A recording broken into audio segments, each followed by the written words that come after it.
Ngarang nungthil pung ani makhairom taba aduaida Kuki Hmar Militant Singna Meitei ahumdagi Borobekra Police Station amade Jaurador Karong da nongmai amadi bomb kapsinduna landarakhiba aduda mapham khangdana Mangkhiba Meitei taragi manungda ani na Sina Phangle ani amana rescue Toure aduga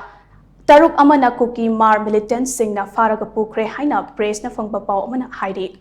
paw sina hai ngarang Kuki Hmar Militant Singna Meitei khunja singda chatharakhiba attack adu mapham aduda leiba CRPF personnel singna akanba maungda thengnaduna nongmai kapnakhi nakalanigi marakta yamna kanna nongmai kapnaba aduna maram oiraga khunja singna mana hingnaba mawongda chenakhi adubu nongmai kapnaba loiraba matung fauba Meitei khunja tara amade mapham khangdana leirakhibani ngasi ayuk anganbada ngarang Mangkhiba Meitei khunja tara aduge langla langjin thirakpada ani amana shina phangkhe ani amana rescue tawkhe aduga nupi ahum amaga angang ahum amagana punna taruk amana Kuki Hmar Militant singna pharaga barak Toure lomda puthaki haiba khangba ngamkhibani hairi ngasi ayuk asina si phangkhiba Meitei khunja ani adude laishram barrel chahi humdoi amasung maibam keso chahi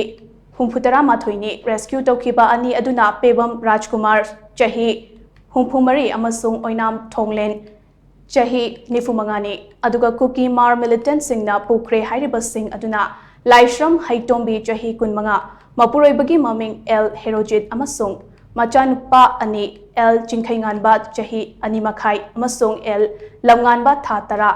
Yurambam Rani chahi humfutaruk mapuroibagi maming Y Nabakumar Telem Thoibi chahi kuntra apokpa T Uttam amasung T Thajamanbi chahi nipan apokpa T Uttam ni hairi Nakalamoromda ngarangi thodok aduga mari lenana jiribamda ahenba Central Force sing thonglakre hairi